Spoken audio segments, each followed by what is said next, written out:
ওখানে মাত্র 109টা হিন্দু বুথ আছে আউট অফ 309। সব হিন্দু বুথে আমরা 70%, 75%, 80% করে ভোট পেয়েছি।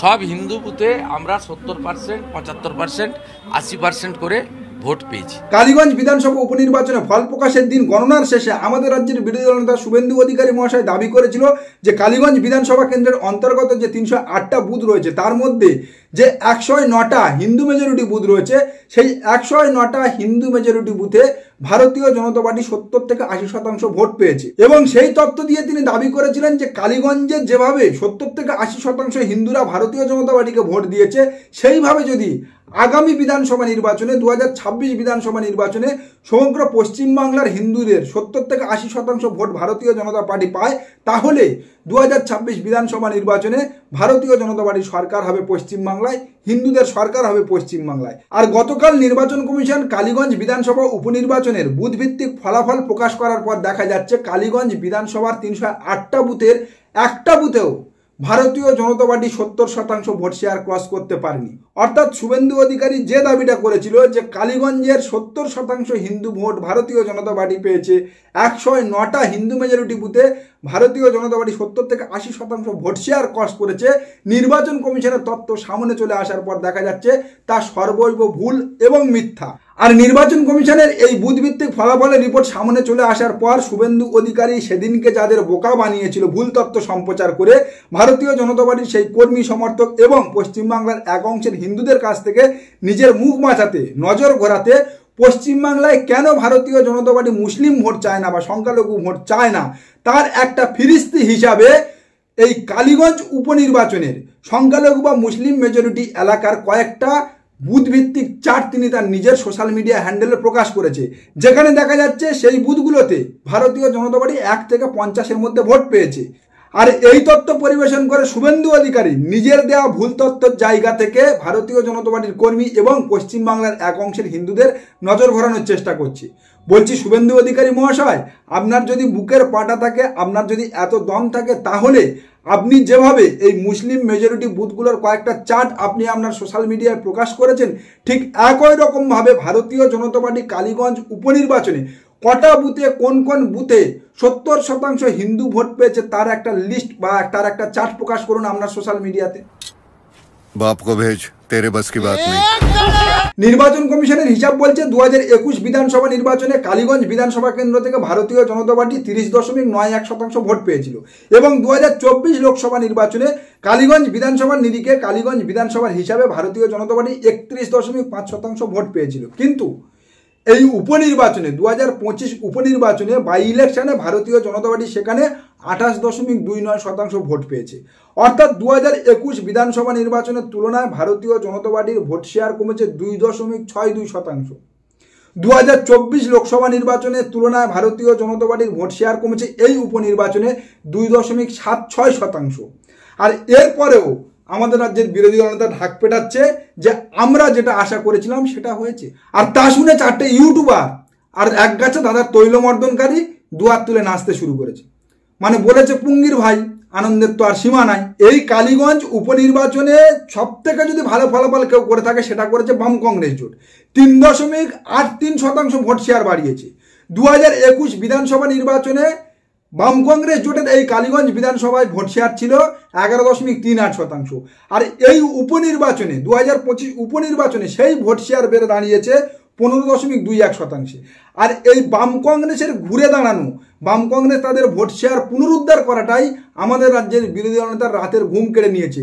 তার সমস্ত হিসাব নিকাশ গোলমাল করে দিচ্ছে। আর যে কারণে তিনি ভুল তথ্য দিয়ে ভারতীয় জনতা পার্টির কর্মী এবং বাংলার হিন্দু সম্প্রদায়কে ভড়কানোর চেষ্টা করছে, শাক দিয়ে মাছ ঢাকার লাগাতার প্রয়াস চালিয়ে যাচ্ছে। কারণ পশ্চিমবাংলায় ভারতীয় জনতা পার্টির শ্রীবৃদ্ধি হয়েছিল বা ভোট বৃদ্ধি হয়েছিল তো এই বামেদের ভোট শেয়ার নিয়ে। বর্তমানে যখন একের পর এক নির্বাচনে বা একের পর এক জায়গায় দেখা যাচ্ছে বামেদের ভোট শেয়ার বৃদ্ধি পাচ্ছে, ঠিক সেই জায়গায় দেখা যাচ্ছে ভারতীয় জনতা পার্টির ভোট শেয়ার কমছে। অর্থাৎ বামেদের ভোট শেয়ার বাড়া ও ভারতীয় জনতা পার্টির ভোট শেয়ার কমাটা হচ্ছে একেবারে ইকুয়াল হিসাব। এর মধ্যে তৃণমূল কংগ্রেসের তেমন কোনো ফায়দা নেই। কিন্তু তৃণমূল কংগ্রেসের সব থেকে বড় লাভ যেটা হচ্ছে বিরোধী ভোট, এই কংগ্রেস, বাম বা ভারতীয় জনতা পার্টির ভোট নিজেদের মধ্যে যত ভাগাভাগি হবে তত তারা কম ভোট শেয়ার নিয়েও অনায়াসে ক্ষমতায় চলে আসতে পারবে। আর যে খেলাটা খেলার জন্য মমতা বন্দ্যোপাধ্যায় কিন্তু বর্তমানে বামেদেরকে একটু স্পেস ছেড়ে দিচ্ছে, মাঠ ছেড়ে দিচ্ছে। মমতা বন্দ্যোপাধ্যায় খুব ভালোভাবে জানে ভারতীয় জনতা পার্টি যেভাবে পশ্চিমবাংলায় ডালপালা মেলতে শুরু করেছে, যেভাবে উত্থান হচ্ছে ভারতীয় জনতা পার্টির, সেই জায়গা থেকে ভারতীয় জনতা পার্টিকে রুখতে গেলে বাম কংগ্রেসের ভোট শেয়ার বৃদ্ধি করাতে হবে, বাম কংগ্রেসকে একটু মাঠ ছেড়ে দিতে হবে। আর ঠিক সেই 2-2-4-এর অঙ্ক মিলছে একের পর এক উপনির্বাচনে।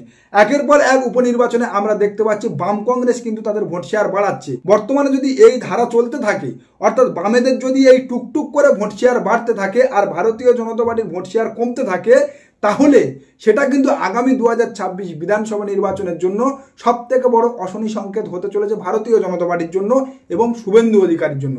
শুভেন্দু অধিকারী ও ভারতীয় জনতা পার্টি যে 5% হিন্দু ভোট শেয়ার বাড়িয়ে 2026-এ পশ্চিমবাংলায় ক্ষমতা দখলের স্বপ্ন দেখছে বা হুঙ্কার ছাড়ছে, সেই হিসাব কিন্তু সম্পূর্ণ তছনছ হয়ে যাবে যদি 2026 বিধানসভা নির্বাচনে বামেরা 5% ভোট শেয়ার বাড়াতে পারে।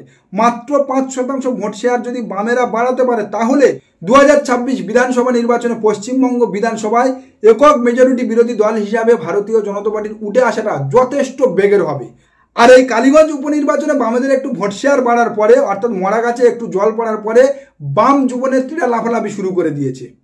গতকাল এবিপি আনন্দের ঘণ্টাখানেক সঙ্গে সুমন অনুষ্ঠানে কুণাল ঘোষের একটা বক্তব্যের কটাক্ষ করেছিল শ্রীরামপুরের জামানত জব্দ হওয়া সাংসদ পদপ্রার্থী বাম নেত্রী দীপশিতা ধর। আর দীপশিতা ধরের সেই কটাক্ষের জবাবে কুণাল ঘোষ যে সপাটে উত্তরটা দিয়েছে, তাতে আজকের পর্যন্ত আলিমুদ্দিন স্ট্রিটে থরহরি কম্প চলছে। কুণালদা একটা খুব সুন্দর কবিতা বলেছিলেন, সেই কবিতাটার শেষে ওই যে হাসেন অন্তর্যাবী, আমার মনে হলো উনি শেষে লাস্ট একটা লাইন বলবেন যে প্রিজন ভ্যান বাজাই আমি, সেটা উনি বলেননি, আমি মিস করলাম। পরের বার উনি কবিতাটা পুরোটা করে দিলে আমাদের সবার খুব ভালো লাগবে। এটা ছোট্ট করে বলি, দীপশিতা আমার থেকে অনেক ছোট। তো দেখুন, আমি একটা জানি যে যখন আমার বিরোধী পক্ষে যারা বসে আমায় যুক্তি টুক্তিতে পারে না, ফিরে আসে কিছু, আমি এর মধ্যে ঢুকছি না, আমার ঢুকতে কোনো আপত্তি নেই। বরং সুমনকে বলবো একদিন তুমি শুধু ওই টপিকটা নিয়ে করো, যাতে আমারও বলতে সুবিধা। আমি শুধু বলি প্রিজন ভ্যান বাজাই আমি, এই শব্দটার বদলে দীপশিতা সুশান্তর খাট ভালোবাসি আমি, এইটা বসিয়ে নিও। যদিও এখনো পর্যন্ত এ বিষয়ে সোশ্যাল মিডিয়া বিপ্লবী হারেহাট্টিক শতরূপ ঘোষ কোনো রকম প্রত্যুত্তর করেনি, কিন্তু এই যে কালীগঞ্জের হিন্দুরা ভারতীয় জনতা পার্টির আশা ভরসায় জল ঢেলে দিল। ভারতীয় জনতা পার্টি যে আশা করেছিল কালীগঞ্জে 70% হিন্দু ভোট পাবে, নির্বাচন কমিশনের ফলাফলের রিপোর্ট সামনে আসার পর যখন দেখা যাচ্ছে সে আশায় সম্পূর্ণ জল ঢুকে গিয়েছে, তখন ঘুরিয়ে কালীগঞ্জের হিন্দুদের ভাববাপন্ত করতে শুরু করেছে আর এক অভিনেত্রী কাম বিজেপি নেত্রী অগ্নিমিত্রা পাল। মুসলমান ভাইরা বোনেরা তারা কিন্তু ভোট দেয়, হিন্দুরা ভোট দেয় না। হিন্দুরা ছুটি কাটাতে যায়, বৃষ্টি হলে বাড়িতে মাংস ভাত খায়, ভোট দিতে যায় না। বসার ঘরে বসে আলোচনাটা করে টিভির সামনে বসে, এটা কেন হলো না, এটা করা উচিত ছিল, কিন্তু ভোটটা দিতে মিনিমাম যে রেসপন্সিবিলিটি ভোটটা দাও সেটা তারা করে না।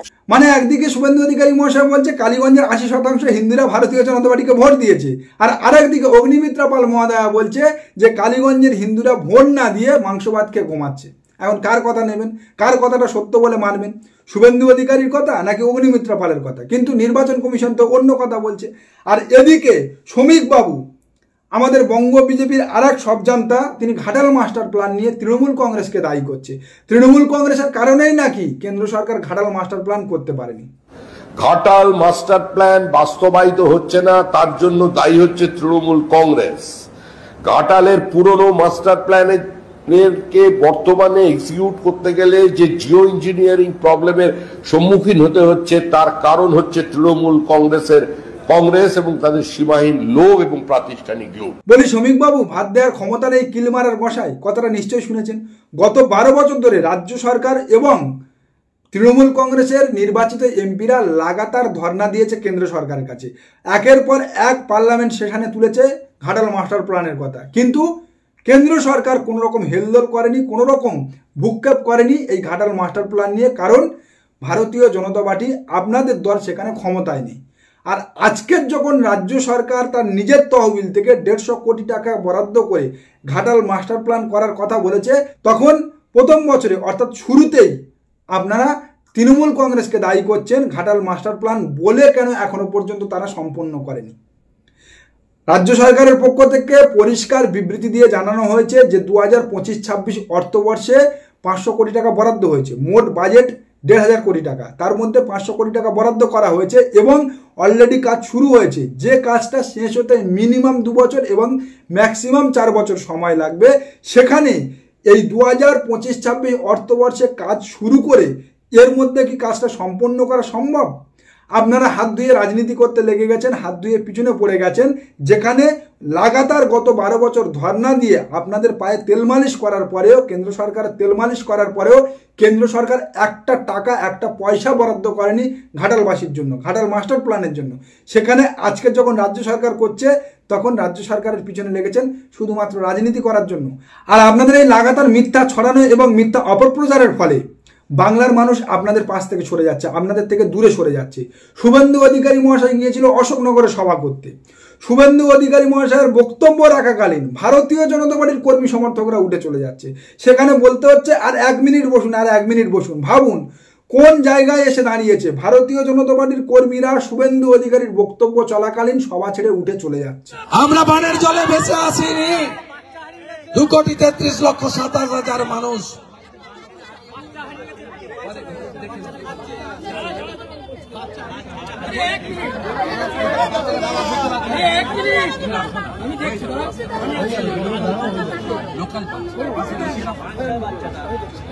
আমাদের আজকে কয়েকটা দাবির জন্য এসেছিলাম। যদি পশ্চিমবঙ্গে 2026 বিধানসভা নির্বাচনে বিরোধী দলের তকমা বা জায়গা ধরে রাখতে চান তাহলে এখনো সময় আছে, শুধরে যান।